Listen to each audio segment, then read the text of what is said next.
Hello everyone, this is Caillou, and I'm once again joined by Dodger and Pipsqueak. And today we're going to be reviewing Kaleidoscope, which is essentially a core set by Fluffy. It's one of the older sets in MSEM. It's also one of the smallest sets in MSEM, if I remember correctly. It's something like clocking in at almost like 100 cards, if I remember right. 108. 108. Mm-hmm. So despite... The I'm sorry, go ahead. One of the other things to note is that this is one of the oldest sets in MSEM. I'm trying to remember the exact way it came in, but it was within the first two set editions, so that was kind of huge.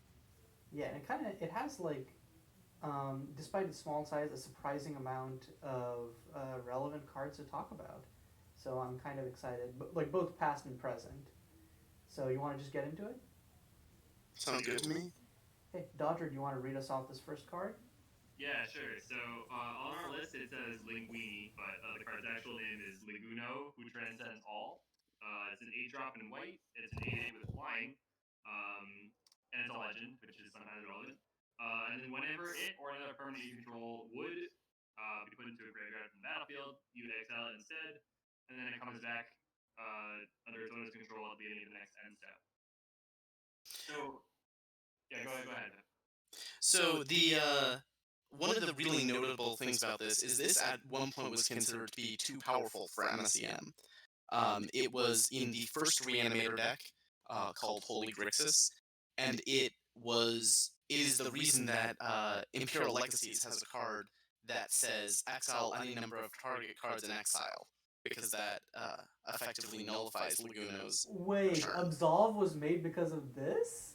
Yeah. Wow, that's deep lore. I didn't know. Yeah, Matt had an extra slot. I was like, if people who really hate this card have a specific hate piece they want to print, here's the chance.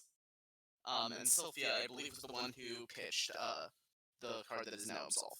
I might be misremembering some of those details, but yeah, this used to be the premier reanimation threat in the format, and I early GPs not were even smaller than the GPs that I started playing at.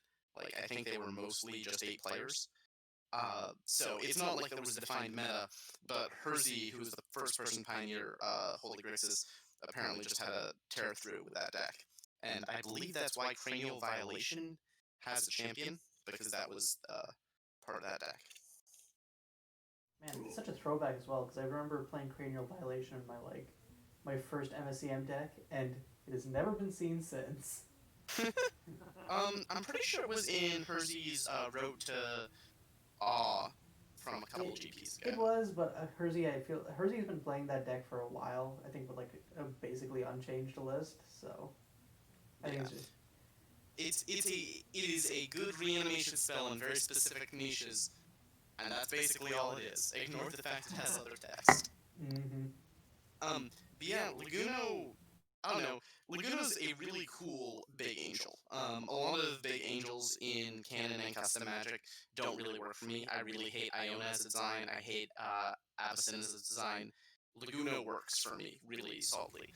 Um, he allows you to start ramping with fetch lands, which is really funny. He's really hard to kill. Not impossible by any means, you can still exile him, but 8 toughness and can't stay dead to hard removal like Axion is really satisfying. One of the things that I remember really enjoying from one of the first few GPs I watched, JN, I believe, was on a variant of Holy Grixis, and Cyber was playing Loathing Hate Malice, which is a Grixis mid-range / tempo list.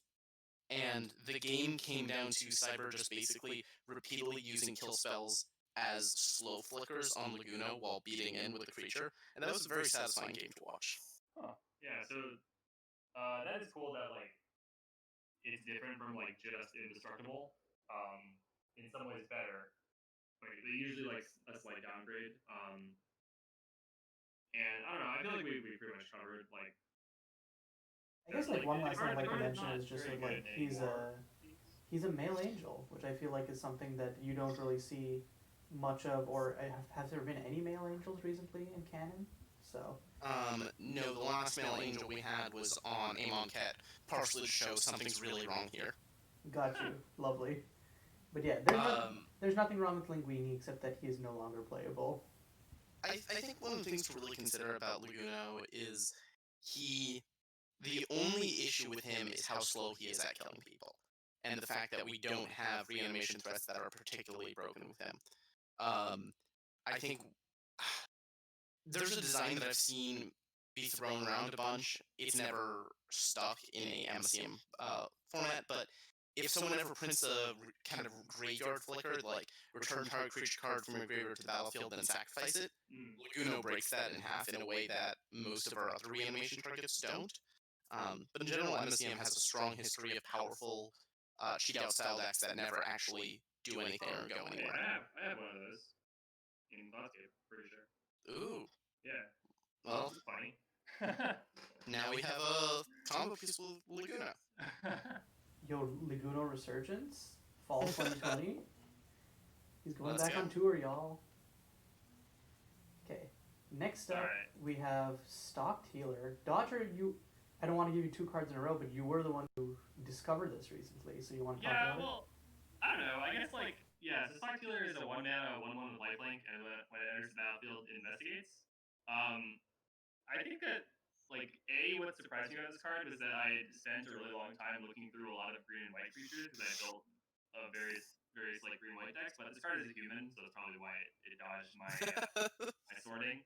Um, I think that, like, Thraven Inspector is obviously a very strong card, and this card is definitely comparable to Thraven Inspector. The one toughness is like it's a drawback, but it's not that big of a drawback. And I'd say it is probably even a better Thraven Inspector. So it is kind of surprising that this card hasn't really seen any MSEM played, by knowledge. I could be wrong, but like I've never seen it played. Yeah, I had no idea this card existed until you called it up because I was like, whoa, this is basically just Thraben Inspector. And while I've built very few decks where I've been thinking, I really need a Thraben Inspector right now, it's a great curve filler. Like, if anyone builds D&T, they should probably be on Stock Healer. And I know you've been of the opinion that, like, we have a lot of disgusting hate bears. People should be trying to build D&T to some degree, so makes sense. Yeah, I agree. I also think that it synergizes really well with a lot of cards that are already in the format. Like for instance, I would have considered this for a white Concord deck or any of Blue's like artifact mishmash aggro decks. I think like there's just a lot of things you can do with the clue beyond like just playing this fairly too. So it's a card worth keeping in mind for a lot of different decks, I think. Yeah, I mean, people play all sorts of 1-drops that make artifacts on ETB. Yeah, it's actually even a cleric. So the cleric decks would want this because it gains you life and is also triggers your cleric's energies. One thing that I have been particularly considering is a lot of the decks that run Elvish Opportunist. Yeah. Sometimes, like especially the Concord variants, just kind of keep the token around forever. And I think there's an argument for Stock Healer being better, just because if you don't have something to immediately use that treasure on, like in the span of the next turn or two, Yeah. its use drops off really quickly. I agree. And I think this is better than Elf Opportunist if you're already in white. yeah, that's the main issue though, is being in white. All right. Let's head on to blue. With Fleeting Memory. So Fleeting Memory is 1 blue for 0/0, and it's a clone effect, but it has at the beginning of the next end step exile this creature. So, or at the beginning of the end step, exile this creature. So, Phantasmal Image is a really good magic card. It turns out that if you cheapen a clone enough, it doesn't matter that it has a downside. This is a little bit more complicated because it's kind of closer to a weird flicker spell than a traditional clone. I think the way you kind of want to abuse this is if you have, if you have a thing that already dies at ETB or at the end of turn. Using this in a aggro deck to copy a haste creature could be kind of cool. I feel like there's probably some dumb combos that can involve this. I was thinking the old Garuda style combo that David had. It was already running like the Mirage clone and stuff like that just to get more triggers. I mean, this slots in perfectly well there. It's basically the same as that Mirage clone, except it costs 1 less mana. So, Yeah, so I think that makes sense for talking about like combo applications. I think the Yeah, I problem think is just like that's. it just is Go not ahead. a very good fair card unless you have some very good ETBs that you're willing to stack up on. The other thing I was thinking, and I'm not sure exactly like how this works, but if you have creatures that have at the at the beginning of end step sacrifice this, or at the beginning of end step return it to your hand, or anything that slow flickers until your next turn, like if we had an Obsidian style card, this would be good with that. And i- it's one of those things where when I looked at it, nothing came to mind of, oh, this is how you break it. But it is a card to absolutely keep on your radar because the kind of base case of this is not good, but in the deck that wants it, this card just feels amazing. I will say the fact that it's a creature also makes it a lot better than those kind of authorized effects sometimes, Hmm. because it means like it's much easier to recur. And Well, so, for instance, you can get this back with, well, okay, like you can recur it repeatedly more easily. if you make sure to sacrifice it is my key thing Yeah, because so it like does exile at end step rather than for sacrifice. example, if you have this card with Revel Arc and a sack outlet that's infinite, I Yep, believe. Yeah, so like and we in fact obviously have we don't have Revel Arc, but like yeah. there's definitely like I think there's a world where an MSEM card is like a single card is printed in MSEM, and then all of a sudden this card enables an infinite combo. All right, so the next card is Flood of Information. So 4 and a blue, sorcery. Return each creature with toughness 3 or less to its owner's hands. Investigate 3 times. Another bit of old lore. One of the earlier control decks in this format uh, abused Flood of Information plus Vidalcan Reshaper in order to lock out small creature decks, while also generating a bunch of card advantage. Oh, because This is it also bunks why, itself. So you yeah. just use it to so you just use it as an Archaeomancer, return, bounce it, recast it for 2. Oh, that's kind of disgusting. Notably, it was actually recast for 1, because back in those days, the Dolphin Reshaper was 5 and a blue rather than 4 blue blue. This interaction is why it picked up that second blue mana. Wow. And I actually only discovered this card recently. Contrary to that, I found it in EDH, where it's actually been putting in a lot of work. Surprisingly, the like in a format which is much slower, playing a 5 mana small wipe is actually kind of nice, and you have more than enough mana to like churn out those clues into actual like card advantage, as well as just like I think in decks which like actually care about the artifacts energy, it's just even better. But like on its own, just seems to be like a fine card in that format. Yeah, this card feels like a card that would be good in standard. But I Oh, think this you would be a need house in standard. yeah, but you would need a lot of synergies to make it playable in MCM. I think. Especially because since this card was printed, another card was printed in High Noon, which I think is kind of this card but better, Mm. which is Full House, which is 4 and a blue, but it's an instant, and you get to choose to either bounce all untapped creatures or bounce all tapped creatures. Yeah, And making that effect instant and also being able to kind of selectively choose what it hits is just such a huge deal. yeah, and like the card draw doesn't matter as much just because like you're not as likely to be able to cash in those clues effectively. Hmm. Yeah. Okay, so next up, we've got still the Pandemonium. It's blue blue for negate, but wait, you also get a clue.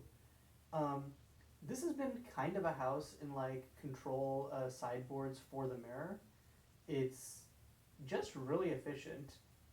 Like, and if you're playing like a counterspell heavy deck anyways, blue blue is not hard to hit. And suddenly, like you're able to like not only win counter wars more easily, but also be going up in card advantage while doing so. Just very powerful and disgusting. Yeah, still the Pandemonium is a card that I've registered a lot. And it's one of those things where every time I start building a sideboard, and I start most blue deck sideboards in this format, but with 4x negate, because I usually have a bunch of dead cards in the creatureless matchups, since I heavily respect aggro decks in my control decks. And one thing that I've been trying to get better and better at recently is just anytime I instinctively reach for negates, remember that, okay, well, as long as your deck isn't like trying to play 4 colors or is playing like black black and red cards in your same deck that's trying to cast blue spells, you pretty much should always be on still Pandemonium over negate. That's not an 100% thing, but it's like a usually if you can. Yeah, I mean, I don't really have anything to add except this card is really, really good. It's also nice that like it can be a solid way to get some interaction in your linear deck while also advancing your game plan. So, like for instance, I ran this as a 4 of in my sideboard for the Conqueror deck that I played in the league, and it was really nice to have like a counter spell that could also advance my game plan. Yeah. Okay, so next up we've got Wheat from Chaff. This is kind of a format staple cantrip for a while. Um, it's 1 blue for sorcery. You careful study, but then you also investigate. Um, So sorry, go on ahead. paper, this might be the most egregious card in MSEM, and I think that's hilarious. Like, the number of old decks that this would just break in half in canon magic is kind of innumerable, because the point of looting effects is they put you down on cards. That's why they don't just slot into everything. It's one of the reasons Faithless Looting is so busted, because in addition to looting, it draws you a Faithless Looting. But this just kind of neatly says, okay, cool. You can loot and you can do it turn one to like set up your reanimate on turn two, but you don't have to treat this as a card disadvantage. You can recoup it later. So the second you start playing this in decks like Blue Red Phoenixes or similar decks that can take advantage of their graveyard, this card starts becoming closer and closer to card advantage positive, Mm. and that's kind of absolutely horrifying for a 1 mana cantrip with like a decent amount of selection. I think the only Yeah, I reason agree. that like man, remember when Seek Prophecy used to put cards in the bin when our best Yep. cantrip used to do that? Kind of whack. So yeah, I think that was like one of the only reasons that this wasn't like more on radar. But yeah, now I think it's one of the better cantrips for like you mentioned Phoenix's style decks. Yeah, I will say that like it kind of depends on the deck, just because there are so many good cantrips that can enable graveyard strategies. So, for instance, I tested both this card and Monkey Shines in my Parapools deck, Hmm. and Monkey Shines was better just because you didn't often have the spare mana lying around to, to actually crack the clue and still win the game. Hmm. You know what I meant? You know what I mean? So, like, Monkey Shines is definitely preferable in that deck, and obviously Unquenched Reed is also preferable because it's multiplayer. Yeah. And we also have Oracle's Vision if you want to get like the big mill going on. Right. Yeah. So what I really love about this card is how it's kind of like it is definitely like a card that is broken in canon magic, but it's actually pretty balanced in OCM, and there's like definitely like in cases where you don't want to play this over whatever other options you have. Right, MSEM's cantrips in general, and this was especially true before Seek Prophecy got its kind of minor nerf slash rework. Um, MSEM in general has kind of ludicrous cantrips, but the good news is that means instead of going, oh, do I want to run? I guess I have to run Sleight of Hand because I've already run all 4 ops that I have access to. God, I wish I could do something better. You have a lot of meaningful decision on which cantrip is the best one for you. Like, Mm. Seek Prophecy is the most card selection, but Monkey Shines and Wheat from Chaff put things into your graveyard while still giving card selection, and then Oracle's Vision gives you the least card selection, but it puts the most into your graveyard. And then we even also have Sleight of Hand and Opt sees play in plenty of decks that just want to operate on instant speed. Yeah. Before moving on, one last thing I'd like to point out is that I love the flavor text both on this version and the reprint. It's just 10 witness accounts, 11 angles, in Ravnica, all viable. For some reason, that's one of like the custom flavor text, which has really stuck with me. So yeah, just wanted to point that out. And the reprint flavor text has 10 witness accounts, 11 angles In lap 2, all all worthless. worthless. Yeah. It's really hard to do investigative work in lap two is my main takeaway there. Mm-hmm. And I love how like it's literally just 2 words changed, but it opens up like a whole like different meaning or depth Yeah. to it. Yeah. Okay. Next up, we're moving into black, and the first card here is Choking Despair. Dodger, you want to take this one? Sure. Yeah. So Choking Despair is a 3 mana black aura. Enchanted creature gets -2/-2. And then the kicker is it has this ability called Mirage, which lets you cast it as though it had Flash, but you have to sacrifice it at the next cleanup step, and the cost is 0 mana, discard 2 cards. So the reason this card has seen a lot of play recently is because it is a enabler for the dredge lists that have been popular at this most recent GP. Yeah, so this is a card that I remember looking at like almost a year ago when JN brought it up when discussing the proper ways to fight against turn 1 or turn 2 combo decks. Because JN had looked through basically everything in the format that had discard on it. Um, and I then was like, okay, well that's stupid. There's no way in hell I would ever want a 3-for-1 myself in this format. Like you just get buried if you do that. And it turns out that if you're not actually losing card advantage because the cards you discard are better in your graveyard than they are in your hand, this card kind of becomes ludicrous and a little bit on the broken side. So there's a reason that as of the next patch, it'll be a black mana and discard 1 card to Mirage out. Yep. And Mirage is one of the set mechanics, which I believe it borrows from Pyramids of Atum. So, just throwing that out there. But other than that, I don't think there's anything to talk about this card, like meta-wise. It basically sees play only because of Dredge, and I think after the nerf, it will likely see far less play, or no play at all. Yeah, agreed. So next up, we've got Dead of Night. You want to talk about this one, Pip? Yeah, so this is a card that I've looked at several times in MSEM. One or two of those times it actually got there, but most times it's just been a little too slow.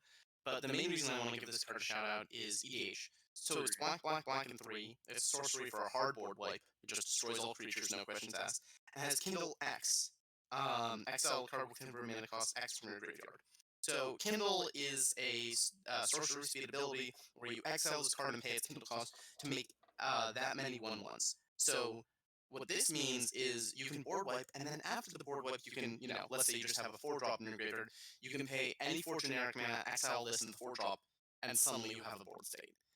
And, obviously, it's not a great rate for tokens. It's not bad by any means. Like, 1 mana for 1 token that you can scale up is kind of nice. But the fact that this is good if you mill over it or discard it, and it's also a board wipe on the front face, just makes me think it should be on more people's radars when it comes to EDH deck building. Oh yeah, this card is absolutely insane in EDH. I have gotten quite a lot of value out of this. The one time I did play it, which was wiping the board, and I think I exiled something that cost 8 in like the very Jesus late game, Christ. so that was pretty fun. Yeah. I don't think this really makes the cut in MSEMs because like you can do this sort of thing for a lot less mana, and I think that the decks that would want this don't have any reason to make a bunch of 1/1s. Like they'll just win the game with villainy or something like that. If you want to play this, you would just play like the Afterlife Takes Its Due instead. Yeah, I would probably agree with that. But it is a nice design. I like the card for sure. Like having your win con and your wipe in one package is just like immediately attractive. Yeah, yeah. Okay, next up we've got Past Unresolved, which is black and a black for you draw 2 cards, lose 2 life, and mill 2 cards. This used to be 1 and a black, and it was like just a really good draw spell. Like Night's Whisper is slaps, and you also like milling 2 cards was just also upside. So Right. When you get to mill over one of the cards you want in your graveyard, or just fill your graveyard up for goodies later, it's Past Unresolved, even at black black, is still a very good spell. I think there's an argument about whether you should play Find Happiness and Misery versus this. Find Happiness mills you more and costs black mana less. It's only 1 generic in the black. But on the other hand, I've built decks where I've realized I cannot consistently proc Leitmotif. So in decks like that, Past Unresolved should be your go-to. I think this card's still great. I was kind of surprised that I hadn't seen this card before when I was looking through the set for this review. I was like, damn, this is just Night's Whisper, mill 2 cards. That's kind of sick. Yeah, it used to be everywhere. Like, it was a big part of the Kaijun control decks that existed back in the day. Yeah, I was thinking like you mill an Archive Guardian off of this, you are feeling so You good. feel just so genius. It was also really important back then because the deck ran Sanjing. So even if you didn't like maximize the number of fetch lands you had, you pretty much always could guarantee that your turn 2 passed unresolved would mill over a land, and you'd be like, cool, I'm good to go. Mm-hmm. Nice. All right. Let's see. I can take the next one. Sure. All right. So the next card is Stay Determined. It is 1 black mana for an instant. Until end of turn, if a source you don't control would cause you to lose life, you instead mill that many cards. So this is definitely a very bizarre effect. And I think some people have questioned whether how much the effect belongs in black. Meanwhile, Egg fiercely defending this with absolutely no ulterior motive, shoving Deathless Siege behind his back. I think that this card is really cool, and it has actually showed up a lot in. This is a great way to gotcha somebody, not only preventing a bunch of life loss, but also getting a bunch of cards built in your deck. Even if you're not playing Dredge, it is a reasonable tech card, I think. Yeah, there was a really funny period of time where this actually beat every single combo deck we had in the format. Where the non-Landstorm Storm deck did not produce enough Storm to mill you out if you cast this. And the Planar Conflagration combo decks, as well as Witch Bolt, didn't work because those decks attempt to set your life total to 0 or to 2 in the case of Planar Conflagration. And what Stay Determined does is just says, cool, you try to do that, instead I mill 20 cards. Which doesn't kill you. And the fact that it was 1 mana for this good hedge against aggro that also worked against a bunch of combo decks was just kind of nutty. This no longer works in the same way. Like a lot of the combo decks that now exist aren't killing via life changing or damage, but or if they do, then they kill you with so much damage that it doesn't matter. Right. Mm-hmm. Like the didn't you cause Yeah, so didn't your landfall deck cause someone to mill out 45 cards? It was more than that. Well, yeah, I mean, so I was playing Wonderfall in a test game, and I had Stay Determined cast against me, and I was like, cool, attack you for 70. So that was funny. So yeah, it's definitely not a guarantee. Which I think makes this a very interesting sideboard card, because it's it is definitely sometimes the stars will align. This will be really good in a certain metagame, but then there are times where this card actually just doesn't save you at all. Yeah, I think you really need to either it needs to be something where it's your opponent is not just going to be using it using some sort of damage spell, because I think we have fogs which prevent that better, and also you probably want to do something with the mill, which is why all the Dredge sideboards are running it, because they're well, okay, this will both save me from lethal and also basically draw me 20 cards, so why not? I think in general this card was very much underplayed, and right now, this GP is seeing about as much play as I thought was appropriate for it. It's possible that as the dredge decks kind of start to phase out, this card will drop again. But I think it's a very important tech option to keep your eye on, since it offers black decks something they don't historically gain access to. I also think this card is just good in Dredge. If you play it fairly, it's just a good card. If your opponent is not playing around it, they're probably going to attack you for 5 at some point, and then you can just mill 5 cards. That's not great, but it's not a horrible card, I don't think. I think that ability to not be super all in is what helps it as a decent sideboard piece. It isn't very feast or famine, and you don't feel too awful drawing it. Yeah. Okay, next up, I think we're going into red. The first card here is Distant Thunder, and like Wheat from Chaff, this is a pretty Phoenix's card. It's basically Lightning Bolt, except you either pay 2 or discard a card. But of course, if you're discarding Phoenixes to this, it isn't really card disadvantage. So I think it's basically just a staple bolt there. Outside of there, we generally have better bolts for you to run, or better burn spells for you to run. But in Phoenixes, it's a staple. Yeah, I think this card is slightly overplayed in that some people jam it in decks that really don't want to be discarding cards. But I think this card, basically when you need it, it's great. It's like Lightning Axe, but it can go face, but it's a slightly worse removal spell, so kind of averages out. Also, it's easier to pay for, Yeah. right? Lightning Axe, like 4 mana. It's pay 5. Pay 5, Jesus. Yeah. So, like, red and 2, open fire is never something you want in constructed, but like, as a fail case, you can just cast it once you're top decking if you're Yeah. desperate. Yeah, I think this card's really good. If you're playing just like a generic deck that wants a burn spell, there are so many better options. But if you want to, like it is one of the better discard outlets in red, if not the best one. That isn't like a losing effect. So, I think like if you're aggressive and you want to burn your opponent down, or you are just looking for a solid removal spell, this card is the card for you. Yep. While also, Yeah. card shit, of course. That goes without saying. Okay, so next up we have Miet District Alchemist. I put this on this list because of potential combo applications. I don't know where, but it's 3 mana. When it enters the battlefield, you add 3 red.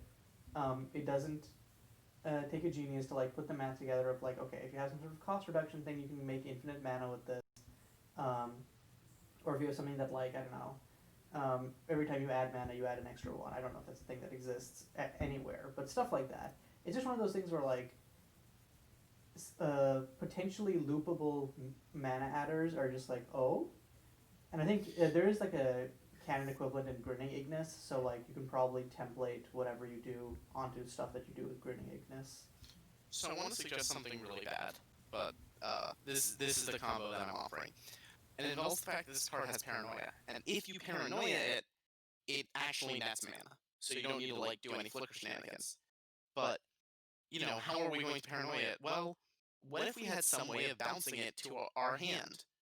What if we had 2 copies of this and a Cloudstone Curio, hopefully being added next month, in order to immediately generate infinite red mana? Oh boy. Well, Yeah, I mean that works. I actually have built a deck with this card. It was my garbage fire, mono red storm deck. I'm not convinced you're that desperate for rituals. We have some really good rituals in this format. Yeah, well, I figured I was running Charismite Surveyor anyway, and I was running like fetches and choose scenery. And I was like, yeah, okay, this is pyretic ritual. But yeah, it's definitely not like if you're just playing a pyretic ritual, there are better pyretic rituals. Yeah. I think the Cloudstone Curio thing is probably legit. To be honest, I would kind of be scared of that. I mean, I don't think it's particularly good because you need something to kind of start it off. Yeah. You need one of them in play, and then so what you need is you need to have Cloudstone Curio, you need to play one, and you need to have the other one in hand, and you need to have a payoff somewhere. You need So- a 1-drop and a payoff, right? So you can go turn 3 No. Curio, right? And then you can So- play one of them, play the other one with the same mana. Oh, I play see the what you're saying. drop, Yeah, payoff you one need of the them, one then drop. recast it, then loop them. Yeah. So this is not a very good deck, but it's a really fun one. Yeah. If the 1-drop somehow can also be our infinite mana outlet, that would be great. Yeah, I'm not maybe sure a how 1-drop that's gonna work. with like some kind of. I mean, if you have Soul Warden, that's infinite life, Yeah. right? Yeah. Soul it Warden's is. in the format, right? Or Yeah. Soul's in it, one of those two. Yep. Yeah. I'm very unconvinced by infinite life as your plan, but Yeah, it's like it's a 4-card combo, 2 of which are the same card, so that's pretty hard to do, I think. Yeah. hopefully in the future hopefully not, but like I think if we do get like some cheap like heartless summoning type effect, there might be something there. But until then, yeah. Okay, next up is Tomar Fearbringer. You want to take this one, Dodger? So this one is actually something I put on there. Oh, never mind. Okay, go ahead. Because one of the first decks I was exposed to in MSEM was a old bad brew of Cybers called Paranoia Combat, which involves you play Thomar, and then the next turn, or sometimes that turn if you've ramped hard enough, you either crack a fetch land, or you crack Iron Signet, because back in those days Iron Signet could sacrifice for mana, and then you immediately Paranoia out a Desert Worms. or something similar. And then you just Because won, basically. yeah, and then you swing for 18 because it's Desert Worms and it has haste because of Thomar. So this card is just kind of generically silly. Turning all of your cards into 4 drops is very powerful. Giving them pseudo flash can also do some really dumb things. I think this card is a really funny EDH commander, and there's a lot of jank and shenanigans you can do with him. Oh Um, no. it's just notably, however, every bit of this card is symmetrical. Both the granting haste, the attacking each combat, and the paranoia granting. So if your opponent has big scary things, they can also start cheating them out. Mm-hmm. Yeah, this thing seems like the kind of card I would want if I was building a Chaos EDH deck. Because not only does it let you cheat out your big stupid enchantments, it lets your opponent cheat out big stupid stuff, and it lets everyone do that, and it makes everyone attack. It's just like, I don't know. The only The thing that makes biggest it, group slug commander. yeah, the only thing that makes it not a good Chaos Commander is that it's not blue. Because usually blue has a bunch of dumb, like, fuck shit up enchantments too. You know? At least in Canada, maybe not in MSEM, I'm not sure. Yeah, I'm excited to see this at some point. Just show up on an MSEDH game night. It seems like it'll be fun. Yeah, but I feel like if someone actually brought a Chaos deck, it would be like, okay, this game is a Chaos game. You know? I mean, I'm not even saying it has to be chaos. I'm just saying like you could Yeah. even just do like cheatsy stuff with it. Yeah, that's true. That's true. Okay, next up we have our first green card, Guardian's Resolve. It's 1 green mana for an instant which grants target permanent, hexproof and indestructible. You also get a free scry off of it.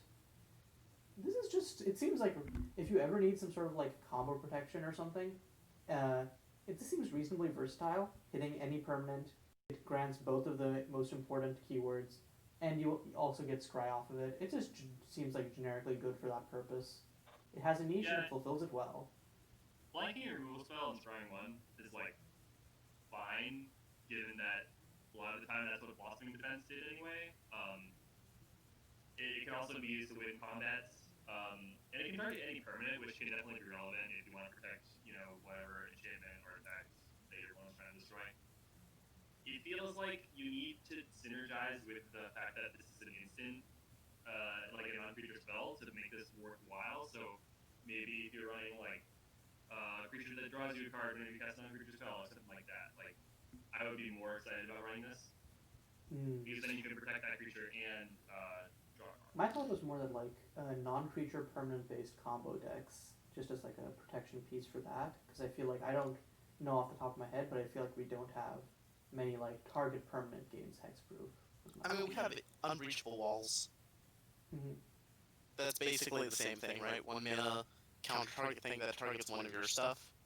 The advantage that this has is it's good against like kind of board wipes or whatever that doesn't target via the indestructible, but it's not very good on your creatures to protect them from X units certainly, or the various board wipes in this format because they're all -X sweepers. Yeah, I mean, not every deck can run unreachable walls, but like in Like general, I think that card is probably better. yeah, I respect that there's probably some time when this card felt really good to include in cast, but I feel like in a lot of circumstances you should just be on Blossoming Defense because that's in this format, and that at least also can sometimes kill people.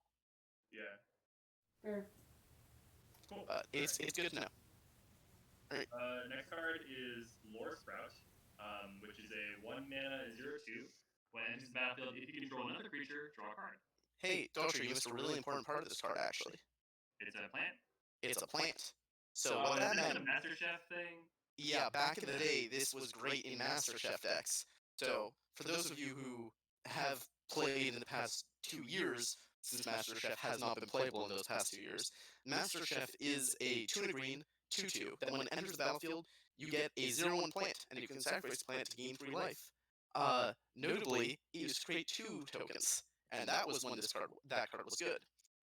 Lore Sprout has been in a GP winning deck list. It was part of the original Devil's Cookbook, I think is what it's called. Savcon combo deck, where you put Lore Sprout, the 0/1 that gives you 5 life when it dies, Master Chef, and the 5 mana 2/3 that has whenever you gain life, each opponent loses that much life, and you would immediately kill your opponent with Master Chef activations. So That's funky. yeah, Lure Sprout is a cool little bit of history. I think the card is just like a neat little combo piece too, to be honest. Like one mana, like having a one mana cantrip that's also a creature in green is something that green doesn't usually get ever. Feels like there should be something neat you can do with this. I don't know if it would ever go beyond neat, but I feel like the fact it requires you to have another creature kind of means that this being a one drop isn't actually true. Like this is effectively a two drop in terms of when you can sequence it. And like yeah, it's one mana for the purposes of kind of mana efficiency, which is, it's something. But not being able to attack makes me more interested in Croak for Folk. oh Wow, I yeah, cannot talk. sorry, I'm not saying you would ever play this fairly. I mean, like if you're doing some kind of like silly combo, I feel like this card could fit in. Okay, yeah. Yeah. Okay, so next up, we have Mystic's Mantle, which I think, like lots of cards in this list, is showing up because of exact circumstances at this moment. You want to take a pick? Yeah. I just want to say that in any just world, this card would not be playable in constructed. But unfortunately, MSEM is not a just world, and Featherfall Aesthetic exists. So this card is not where you want to be in most vocals lists, but in Featherfall Aesthetic, you can cast this for its Mirage cost and get a copy of it for each creature you control. And those copies don't sacrifice at the end of turn. So this becomes a one mana that one effect, a collective unconsciousness. Draw a card for each creature you control, and they'll get +1/+1, and it'll usually find you another like aura, something like ethereal armor or whatever, and then your opponent's dead. Um, I think unless you are specifically playing Featherfall Aesthetic, you should not be on this card, and I mean very specifically that. I don't think Bubbles should be on this card. I don't think any of the other Dreamsteel Paladin Fear Aura decks should be on this card. I think you should only be on this card if you have Featherfall Aesthetic. But if you have Featherfall Aesthetic, run as many of these as you legally can. Yeah, agreed. Yep, that about sums it up. Okay, and then next up we have Vitality Unbridled, which is X and a G, you gain twice X life, and it also has Kindle, XGG. So this has definitely seen play in some sideboards, I think, as like anti-aggro tech that also happens to be like a win con. I think that with the advent of Stand Unassailable, its stock has fallen off quite a bit, but it's still a reasonably powerful card. The circumstances where you want to be on this over Stand Unassailable is when you're an actual ramp deck. Mm. And even then, it's a little bit iffy, but, this card did so much work in chart control, and chart control could have run Stand Unassailable, it just chose not to, because that was a deck that could easily produce, 4 or 5 mana, and this starts gaining a similar amount of life, but it's also a win con that is, I mean, Stand Unassailable also is a win con, but this can potentially be even scarier than Stand Unassailable. Yeah, I mean you're more likely to close out a game with like 10 1/1s as opposed to like 1/6/4. Yeah. It's one of those cards that I think it has a much lower floor than Stand Unassailable in both modes and a much higher ceiling in both modes. Mm. So you only should run it if you think you can maximize the ceiling, and you are unconvinced that what Stand Unassailable has to offer is good enough for you. Yeah, that about sums Oh, it up. also brief note: since Kindle isn't casting a spell, you can also justify bringing this in versus control decks because it gives you access to a Uncounterable win con. exactly. Whereas you can't do that with Stand Unassailable. I don't think there's any world where you bring Stand Unassailable in against a control deck. Yeah, Oh makes yeah, sense. no way. Just it has that flexibility. Yeah. Cool. So the next card is one that most Magic players should be familiar with. It's Anguished Unmaking, which is a reprint from the canon set Shadows of Innistrad. For posterity, it's 3 mana white and black instant, and you exile target non-land permanent, but you lose 3 life. So I don't know if y'all remember, but when Shadows of Innistrad dropped, all the memes people were making about Anguished Unmaking's horrible flavor text were just everywhere, and people coming up with the best alternative flavor text, ranging from memes of Soren being like "lol get good scrub" after stabbing Avacyn to like genuinely heart wrenching things. And so I feel like there's kind of a high bar for all Anguish Unmaking prints, but holy hell does this one deliver. I think this might be like this is easily in my top 10 favorite flavor text in MCM. Which like sounds like another great video idea. Wink, wink, nudge, nudge. But yeah, this is like I don't know. I feel like custom flavor is something that is hard to do because I feel like people are either like more focused on mechanics or their flavor is so like on like a macro scale, like on the world, that I feel like I rarely see like individually good flavor texts. Anguish Unmaking is definitely like one of the first few cards that like made me think, oh, word. So a bit of the lore behind that flavor text and also behind the set in general is a lot of it is about Relia's past kind of catching up to them, where in the past they did a bunch of really unethical science experiments. Um, a lot of them mostly trying to help people, but ultimately when those kind of fell through and failed, they just kind of left. Um, and a bunch of time passes, they end up slowly becoming more pacifistic, and then this all catches up to them. It's what past unresolved slave text also references. That's the past in question, and you have all these mutants lying around, like Soljan, Lord of the Disfigured, who is a kind of result of these experiments. And so this flavor text here is Dutchman, who's Relia's boyfriend, I believe, asking, you know, well, when if you also remember, oh god, I'm like jumping between a ton of different things. So Stay Determined has the flavor text, the Disfigured struck him for an instant. Relia thought to let them kill him, but in another he knew he couldn't. So initially, when faced with all of these mistakes, he was like, well, I've done horrible things and I can't justify killing these people. I can't justify fighting against them. But Stay Determined and this show that he realized that the alternative was also horrible. So he had to kill all of these people, which is kind of awful, it turns out. Murder is bad. Yeah. And it feels kind of weird, like transition to this right after that. But I will also say that like I know that it's hard to find like art of specifically white reptilians, but like that has to be like the goofiest art to like pair with such a somber card. Oh man, you should see the last art because this is the improved art. Oh lord. But yeah, I think as in terms of just as a card flavor side, I think it has been reasonably playable, mostly in sideboards as like a flexible removal spell. I think its stock has taken an additional hit with the release of Demon Worthy, but it is still like a reasonable card to register, if a little bit slow. That's all there is to it. Okay. Yeah, I think in general it is not a good idea to register Anguish Unmaking, but there have just because we have so many other powerful flexible removal tools. But I also won't deny that there have been some decks and some metas where you kind of are priced into it. Okay. And then next up we have Blood Frenzy. You want to talk about this one, Pip? Yeah, so I love this card Frenzy. That's a red instant that takes out creatures with 3 less toughness, then creates tokens from the graveyard, elemental tokens from the graveyard.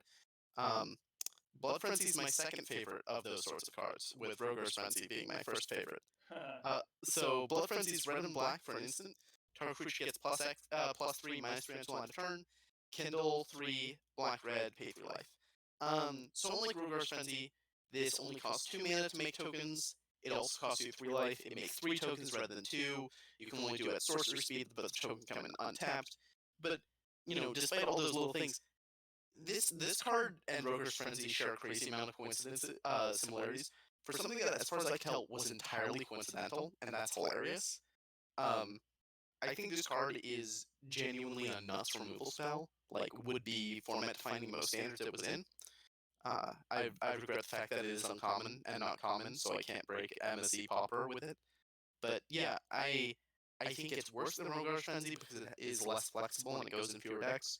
But it's a nuts card and has historically also done some weird synergy things in Angel Touch tokens, for Yeah, instance. speaking of which, like you would just point this at a nomadic patriarch, and it's like, well, the patriarch dies, but because of last known information, all of your creatures get +3, +0. Plus, Yeah, I mean, and it usually had 2 power to begin with, so it ended up being all your creatures get +5/+5 until end of turn. And it Which turns out just killed people. it just kills people. Now nomadic And patriarch is an entirely different design, so and the angel touch lands are banned. But rest in peace, that piece of history. um, yeah, no, and this card is just, it's flexible. When you're not doing that stupid sort of thing, you can just use it as removal. You can find a way to discard it and then use it as tokens. Like 2 mana for like 3 tokens is pretty decent rate, as long as you don't care about losing the life, which I think if you're reasonably aggressive, you shouldn't. So. Yeah. Okay. Dodger, do you play this in any of your Parrot Pools decks? I had this in as a either 2 or 3 of in like Grixis Spirit Pools control. Makes sense. It was pretty good.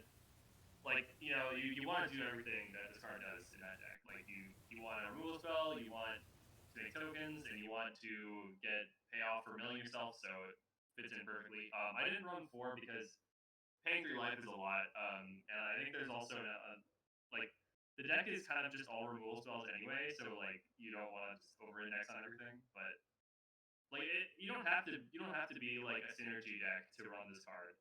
It's definitely like still a good card, even if you're just playing it fairly. Yep. Okay. Next up, we have Border Guardian, which is a 4/4 Vigilance Trample for 1 red and a green. But the real reason that this card is played is because when it enters the battlefield, you return a creature you control to its owner's hand. You can return itself. It also has 4 power, which means that it triggers Zera, which has Ferocious. Whenever a creature with power 4 or greater enters the battlefield, untap all lands you control. So as long as you have 4 or more lands, you get infinite mana, and that is now a 2-time GP top 8ing deck.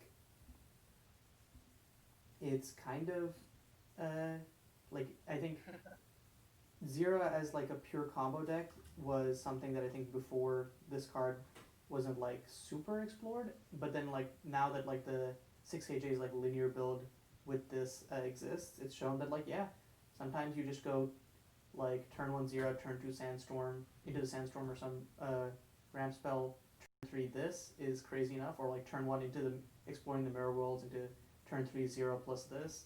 There's just lots Yeah, of lines. I think you almost never want to play Zero. Yeah, and then just like combo. hypothetically, you have Yeah. like the god curve, and your opponent doesn't have interaction. Yeah. But yeah, This is one of those cards that I don't think it's. And I mean, the other thing is, in a failed case as a 4/4 Vigilance Trample, this is a much better beat stick than a lot of the combo cards that you usually end up with. Um, I've never seen 6KJ win a game in an entirely fair way, but hypothetically, this is not a terrible way to do it. Um, Border Guardian is one of those cards that I think is only playable because of the hyper specific circumstances. But it's getting there, so worth. speaking of Yeah. another card that needs hyper specific circumstances, I think that brings us to our last card of this review, Skull of the World. Wait, you skipped over Reform Reality, my boy. Oh, I didn't even put Reform Reality on this list. What is that? All right, then I'll just go ahead and read it off. So Reform Reality is 5 blue-red for a sorcery. Each player exiles all permanents they control, draws that many cards, then puts up to that many permanent cards from their hand onto the battlefield. Exile Reform Reality. So I don't know if either of you've ever played a Warp World deck in EDH. I certainly have, not just in EDH. Oh, Jesus Christ. Okay, so you're one step further than me. I am a Warp World connoisseur, my friend. So this has a couple of issues compared to Warp World, which you can both use for the better and also for the worse. So the fact that it's blue and red limits the decks it goes into. The fact that exiles means you can't do stupid things where you keep picking it back up. But it exiles all permanents. So notably, unlike Warp World where you're shuffling everything in and you can potentially get them back, uh, this means that you can change a board state into something incredibly favorable for you. So, for those of you who haven't used Warp World in EDH or similar formats, because for the purpose of this conversation, if you're a Warp World player in Modern, you are functionally playing EDH. What you do is you end up making a bunch of tokens. You put out a bunch of things that aren't worth a card, but because of this, actually do get you a card. and then you cast this, you reset everyone's board state, and statistically speaking, if you have a bigger board state than everyone else, you are more likely to find powerful cards than everyone else. And the other thing that's really powerful here is if you had a cheat out target in hand, you've been sandbagging it the whole game. Reform Reality doesn't require you to only play out the cards you drew. You can also play out any cards that were also in your hand. So the way I'm envisioning this deck is probably blue, red, black, or blue, red, green. Blue, red, green sounds way better. Definitely more Just throw Gleaming Mirror Weaver into the command zone. We'll call it a day there. You play a bunch of things that make a bunch of tokens. You go wide, and then you cast this. You make a bunch of lands. You nuke the board. Everyone else is like, "Oh my god, why would you do this to us?" You draw a bunch of cards, and then you play a bunch of like 7 drops for free. It's a good time. I actually think this is probably doable in MSEM as well. Really? Okay, sure. I want to see that then, because that sounds awesome. I mean, so the story time. When I started playing Magic, the latest set was either Alara Reborn or M10. I think it was M10. Jesus. Okay, yeah. Yeah, and so Warp World was one of the first rares that I ever saw. From 10th core set? Or did it get reprinted? Warp World was in M10, yeah. Oh wow, okay. Yeah, I thought it was. It I knew it was in. Africa, and I then know it was reprinted in M10.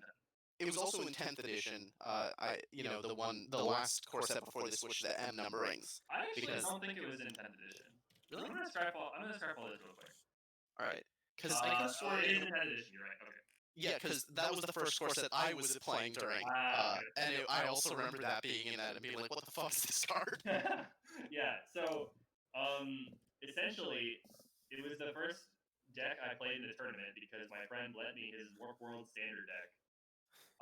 And I had no idea what the fuck I was doing. Went 0-4. It was a blast. But like, I ended up playing the deck a lot after that, and I found it very interesting to play. Because essentially the play pattern with Warp World decks is you spam a bunch of permanent-based ramp and or token making, and then you cast your Warp World, and you also happen to have cards that are good to ramp into, but can also be really really good when you put it into play for free, right? So like think of stuff like Avengers Zendikar. That's a great card for your Warp World deck because you can cast that turn 4 and then turn all those plants into other Avengers Zendikar or what have you. I think that this is actually better than Warp World in the specific Warp World deck, just because you get to if your deck is all permanents, you're essentially just gonna be able to dump everything into play. Actually, no. This is worse than Warp. Never mind. I'm wrong. This is worse than Warp World, but it's still like functionally very similar. And the 1 mana less does matter. The other interesting thing is that you can actually just deck your opponent with this in some situations. Oh, because Jesus you're casting Christ. multiples.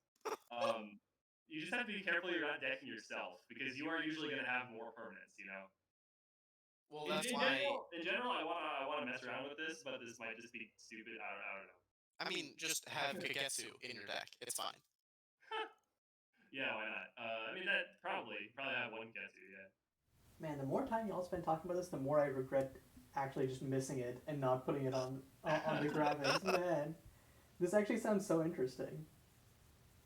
Yeah, Warp World is one of my favorite decks of all time. It is so unique and just unlike anything. Because when you go off, you basically just get to put like half your deck into play, and your opponent is like over here with their like 3 lands and a 4-drop or something. So yeah, I'm a big fan of this card for sure. Basically, I don't brew these sorts of decks in EDH, but someone should definitely brew this deck in EDH. Please don't. Save me the trouble.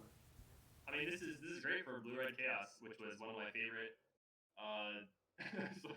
decks to troll around with in EDH games on Moto. I think almost every time I played Blue Red Chaos on Moto, people would quit the game. You are exactly the kind of You're evil that the you're world the is working problem. against. Yeah. Well, like, yeah, I mean, I don't blame people for quitting the game when you cast Eye of the Storm and then cast Thieves Auction. So then every time anyone casts an instant sorcery spell, it re-scrambles the entire board.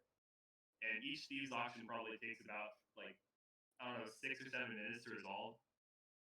It's it's a fucking mess. Jesus Christ. Yeah, I don't know. Okay. Should we move on? Yep. Let's Alright. go to Skull of the World. So Skull of the World, Pip and I have talked about this one before. It was on our top 10 list of most broken cards you aren't playing. Spoilers, but it is a 4 mana legendary artifact. You can tap it and discard your hand. If two or more cards are discarded this way, you get to search your library for any card and put it into your hand. Then you shuffle, obviously. This I forget exactly what we talked about, but I remember there was some kind of infinite combo with this, and I think the card was Small Luxuries. You use Small Luxuries and Reflected Moment. Oh, so yeah, that's infinite turns. Yeah. And you need to have something on board to start doing with those infinite turns because you don't get draw steps, but Right. that's your infinite turns.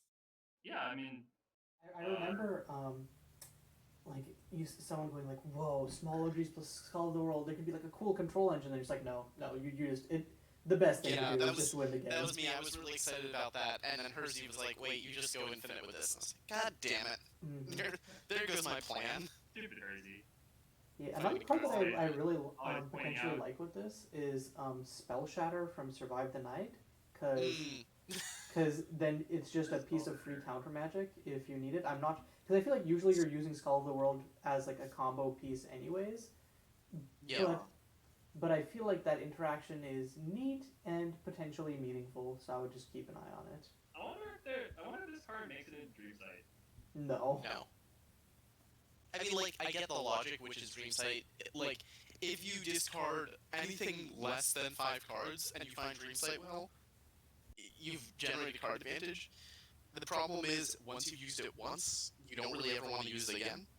Dream Sight has better tutors than that, and also if your Dream Sight ever gets countered, you just lose the game on the spot. So you're not in the market for that. Yeah, I guess my logic was Dream Sight has more base to run like otherwise bad cards, like Yeah. work well with this, like Spell Shatter. I think the Um, problem is that like it is like it already like there are so many good cards in MSEM now that like even in Dream He, Sight the bar is pretty reasonably high. well, so there are a couple approaches to building Dream Sight, and one of the first ones we explored, like the premier Dream Sight deck, was Bug Control, and the advantages was basically you didn't run bad cards. You ran a bunch of tutors and then all the most efficient interaction and all the most efficient card advantage slots, and you just steamrolled people because unlike most synergy decks that run some number of bad cards, like the worst cards in your deck were things like Ancestral Council, and yeah, that card's good. yeah. Um, One of the later things people did with Dreamsight was they started trying, or I can't remember if it was Gateways or Cyber. One of them tried Combo Dreamsight, where they just That was built a Cyber Dreams. with the Okay, Grixis deck. yeah, Dreamsight with a bunch of different combos jammed into it, with the logic being you were already running all these tutors. Let's give you something to actually win the game with when you cast a tutor. Um, and I think this would be great in there because you're running more situational cards. And there is some precedent to this idea of you run some number of bad cards in Dreamsight because you can get away with it because in 140 cards, if you have in a normal 60 card deck, if you have 5 cards that do nothing on their own, you're setting yourself up for a really bad time statistically speaking. In a 140 card deck, that's not the case. Um, and I played around a little bit with that in Esper Dreamsight, which had this like really deep Intrepid package. Like I think I had like 7 some odd utility lands, Mhm. which you can just get away with because again the deck is so huge that it's not a problem. Actually, wait, I had an idea for a Dream Sight deck that I want to ask you about after. Yeah, I've been working on building it, but like I feel like I'm building it wrong. is I'm not sure. is it your Parrot Pools Dreamsight deck again? No, no, that deck is just garbage. I haven't. Like, I think this deck could actually be good, All right, but I'm I don't want excited to to hear derail about the it. conversation. So Yeah, yeah. but Skull of the World in traditional Dreamsight is a bad idea, I guess is my point. But once I started working through it, I agree that there is a version of Dreamsight where you can play this card and play a 1F Spell Shatter and feel like a god. But yeah, in general, Skull of the World I think is just like it's an exciting card because it's just like ooh, so, like it's like big risk but all the reward, and it's, Yeah. and like having an empty hand as its own synergy is cool. Overall, it's just like it's just a fun card. Yeah, as a council member, I would definitely describe this as exciting in the sense that when I look at this card, it just gives me like heart palpitations because I just it's a matter of fucking time before someone just sits down and thinks, all right, I'm gonna break this card. How do I do it? And it just blindsides us in 1GP, and we sit there thinking this entire time, why didn't we do something about that card? We knew this was gonna be a problem. Can't wait to have this exact voice clip to play when that happens. Oh man. But yeah, I think that's the Kaleidoscope review.